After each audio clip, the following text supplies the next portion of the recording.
Know that every border you cross, every purchase you make, every call you dial, every cell phone tower you pass, friend you keep, site you visit, and subject line you type is in the hands of a system whose reach is unlimited, but whose safeguards are not.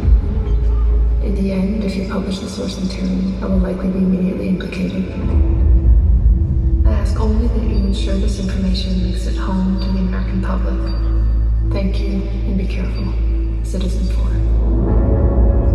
So I don't know anything about you.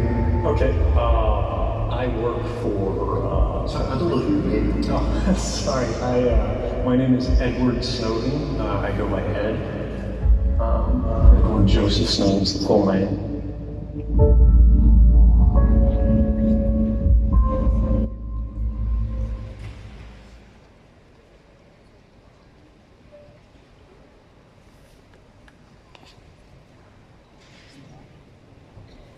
Edward Snowden, are you listening? I can hear you.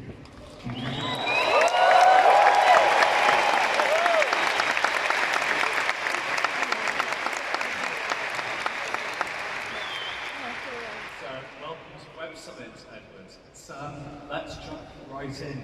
Let's have you take us all here to the moment where you decided, as a serving intelligence contractor, that you needed to speak to the public, you needed to speak to the world.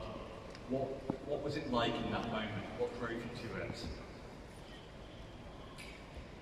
It's a good question. Excuse me, I hear feedback on my audio line. I'll just try to talk through it. Imagine that you work at the CIA. You follow the rules your whole life. I had never been drunk. I had never smoked a joint. Right? I was a square. My family worked for the government. I was going to work for the government. So you come from a certain kind of background. You're a certain kind of guy. You're not that exciting, but you believe in the importance of rules. And on the first day you work at the CIA, you have to take what they call an oath of service. It's a very solemn vow in a dark room, with flags all over the place, with everybody else that's entering government service at the same day. And here you have to swear an oath to support and defend not the agency, not a secret, not even a president, but the Constitution of your country against all enemies, foreign and domestic. Now, fast forward many, many years, after you've signed something else, what's called Standard Form 312, a classified non-disclosure agreement, which you won't talk to reporters. And many years later, you find that what you are doing, what everyone at your agency is doing, is a gigantic conspiracy to violate precisely that oath you took on the very first day. And this is what I struggled with for many years and eventually drove me forward, is what do you do when you have contradicting obligations? To what do we owe our greater loyalty?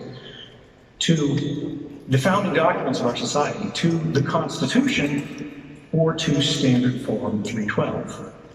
For myself, the answer was clear. And when the government can act behind closed doors, when they can change the game without a knowledge and consent, I believe the public has a right to know about that. Now, when you made that decision to pick the first loyalty to the US Constitution, to the world's public, what was, you handed over lots of documents to reporters and they spent months and years reporting. Now, no one's going to remember every story, every line. What was the message that you wanted the US public, the publics of the world, to take from what you saw and you disclosed? Well, there's two large ones. One is technological and one is democratic. When we talk about technology, the primary distinction, the thing that drove me forward, the thing that chilled me, is that intelligence collection and surveillance more broadly was happening in an entirely different way. It was no longer the targeted surveillance of the past, where the police or spies went, we have this person that we suspect is up to no good. And so we're going to sneak into their home or their office, we're going to plant a bomb. We're going to go to the phone company, and we're going to tap their specific line. We're going to listen to a link that they talk to bad guys with. Instead, they began watching everyone everywhere, all the time, saving as much information as they could, even for people who had done nothing wrong, even for people who were not suspected of doing something wrong, simply because it could eventually be useful. Or maybe they wouldn't get a chance to catch it later, so they would prospectively begin surveilling people before they had broken the law. This is what I call the creation of the new permanent record. Systems were being created that did this all the time in the background, and nobody in a position of power tried to stop it because it benefited. And this is what brings us to the democratic problem. The law didn't matter, the courts didn't matter, your rights didn't matter, because the system had redefined and compromised them and what they meant in absolute secrecy. And this leaves us with the question that I think we are still dealing with today. What do you do when the most powerful institutions in society have become the least accountable to society? And I think that's the question that our generation exists to answer. 2013 was a long time ago. 6 years, the world has moved quite a long way. It's not just the US president that's changed, though maybe people will feel different about the surveillance powers that has. We've seen our attitudes to tech change, we've seen the giants change.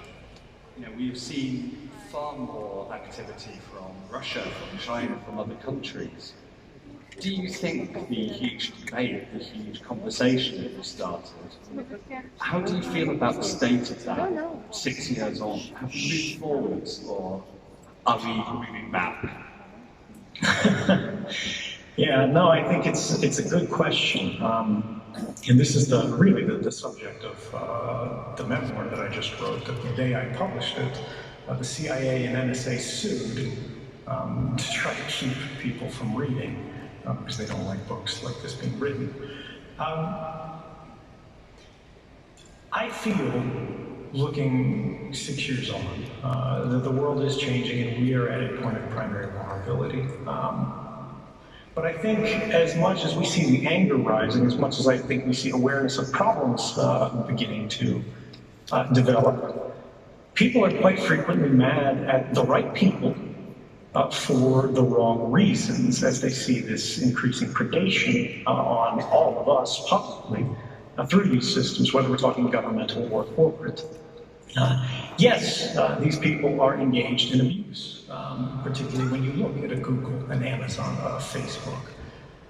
But their business model is abuse. And yet every bit of it, they argue, is legal. And whether we're talking about Facebook or the NSA, that is the problem. That's the real problem. We have legalized the abuse of the person through the personal. We have entrenched a system that makes the population vulnerable for the benefit of the privileged. Now, you talk about how this collection is intrinsic to the business model of a lot of the companies we think about when we think about the internet. One of the main programs that maybe the most famous that was something I've uncovered thanks to what you revealed was Prism, famously one of the biggest tech companies. Now, about 3 hours before that program was revealed, I was on the phone to one of the execs at one of these companies, saying, "What's Prism? Why are you involved in it?" And they were very confident in denying it. They didn't think they were part of it. This was not something, no one is that good at lying. Not in tech anyway. They thought they weren't. How naive do you think tech has been about how its business model helps surveillance and about how it relates itself to governments around the world? I think what we saw for each of those companies in their own ways, I don't think it was a collaborated decision across the industry, was an entrance into a Faustian bargain. They had made the deal with the devil, as it were, where they went in this way, in this particular circumstance, we are going to construct a data sharing method for us to go beyond what the law requires. to do this government a favor, because we believe this government is a positive force for the world. And I think we can all understand that and appreciate where that initial drive comes from. You want to believe the government is going to have the tools they need to investigate serious crimes, to prevent acts of terrorism. But when we look at what these programs actually were used for, and what the results of them were over many, many years, we saw that tools that had been intended to protect the public had been in many ways used to attack the public. But the government's not going to tell these companies why, in many cases, they need this information. They're simply going to try to create those methods of exchange, those systems of information sharing, as they call it. And ultimately, what they're doing is they're deputizing these companies to act in what are increasingly quasi-governmental roles, deciding what can and cannot be said on the internet, deciding what can and cannot be shared, and ultimately turning over perfect records of private lives on demand to institutions that are no longer meaningfully accountable to the public at large.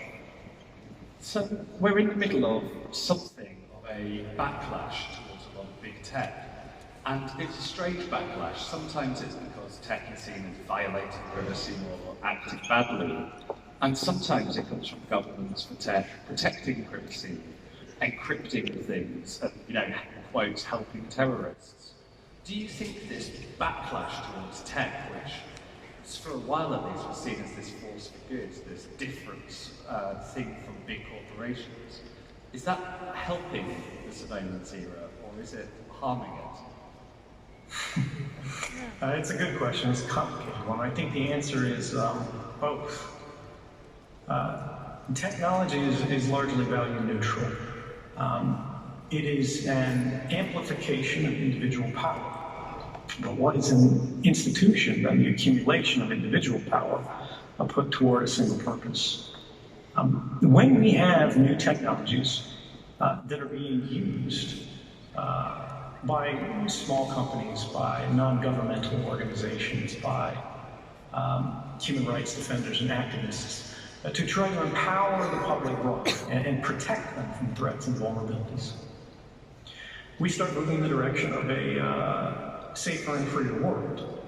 When we see governments and corporations working in concert, we begin to see the birth of a complex between the two, where neither truly acts independently or adversarially, but rather they become the left and the right hand of the same body. What we see is the concentration of power. Now, when we have an institution or institutions which were already powerful before, and now they are combining their powers to control or at least influence what everybody who is outside of those institutions are able to do, that I think raises real questions of, is the ultimate benefit worth the cost? Because if you create an irresistible power, whether it's held by Facebook or whether it's held by any government, the question is, how do you police the expression of that power when it is used against the public rather than for it? If this is essentially a bad version of the internet, or a dangerous version of the internet, what does a good version of the internet look like? What helps you build that? We are speaking to you from within the EU, so is it something like GDPR? Do we have a panacea there? This is a good bit of legislation in terms of the effort that they're trying to do. Is GDPR the correct solution? I think no, and I think the mistake that it makes is actually in the name. The General Data Protection Regulation misplaces the problem. The problem isn't data protection, the problem is data collection. Regulating the protection of data presumes that the collection of data in the first place was proper, that it was appropriate, that it doesn't represent a threat or a danger, that it's okay to spy on everybody all the time, whether they're your customers or whether they're your citizens, so long as it never leaks, so long as only you are in control of what it is that you've sort of stolen from everybody. And I would say not only is that incorrect, but if we learned anything from 2013, it's that eventually everything leaks. It's a bad strategy. So let's just test it on that a little bit. One of the rare things with GDPR is it's got big fines. You know, you can have 4% of your money. Are there not some tech giants you'd like to see facing that kind of thing? Oh, absolutely. Like, this is the thing where I say it is a good first effort. Right, it is a low bar, and they have raised that bar, and that is meaningful. What I'm saying is that it's not a solution. What I'm saying is that it's not the good internet that we want, because even though the GDPR does propose, I believe, 4% of global revenue fines for internet giants, today those fines don't exist. And until we see those fines being applied every single year to the internet giants, until they reform their behavior, and begin complying not just with the letter, but the spirit of the law, it is a paper tiger. And I think that actually gives us a false sense of reassurance, because these companies that are the ones who that fine is most threatening to are also the ones with the most lawyers who are able to undermine the meaning of that law the most effectively. Now, of course, the room that you're speaking to here, this is a room full of tech entrepreneurs, of tech executives, of tech investors, maybe one or two regulators, but that's not the main crowd. What do you want them to build next? What do you want them to do next? What is the sort of positive thing that you can see from them for the next era of the internet? I think we need to consider what the real problem is. What is responsible for this movement that we all feel, whether we're talking politics, whether we're talking technology, whether we're talking economy.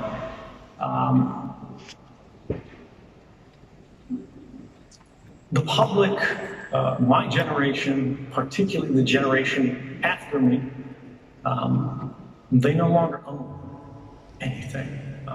They are increasingly not allowed to own anything. You use these services, and they create a permanent record of everything you've done, simply by having your phone in this room, on you, in your pocket, not even using it, but simply having it turned on, registers your presence at this event, because your phone's association with the Wi-Fi points that are around it, your phone's association with the cellular towers that are around it. And this is the thing that people miss. All of these companies, all of these governments go, oh, data collection, data protection. I mean, it's all very abstract. But data isn't harmless. Data isn't abstract when it's about people. And almost all of the data that's being collected today is about people. It is not data that is being exploited. It is people that are being exploited. It is not data and networks that are being influenced and manipulated. It is you that is being manipulated. And right now, the reason that is so, and the reason surveillance and collection is so much of a problem, is because we have to trust everybody on the network. We have to trust everyone that we pass on this hostile path of the internet. All of the routers, all the internet service providers that you cross. If you have to trust Cisco or Juniper or Huawei or Nokia, we have a problem, because you can't trust any of them. They will all act in their own interest rather than the public's interest broadly. Whether it's a private company or a national telecommunications company, it is an institution of power. And our communications are vulnerable today to every single one of them until we change the market, until we redesign the basic system of connectivity of the internet. We have more and more communications becoming encrypted today, or electronically protected, right? They're no longer electronically naked as they cross this hostile path. But it is not all of them Even when they are being encrypted, they are still observed. You can see the origin. I'm going to have to put you there with that challenge for building a new internet. So Edward Snowden, thank you very much. Thank you. I'm going to get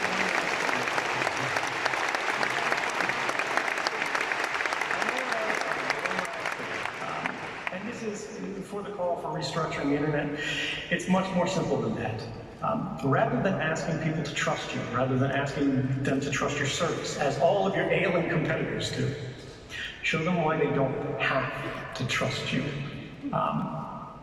Have all of the intermediaries between you and people that you're talking to are not in control of you. They do not understand your content. It is private to them.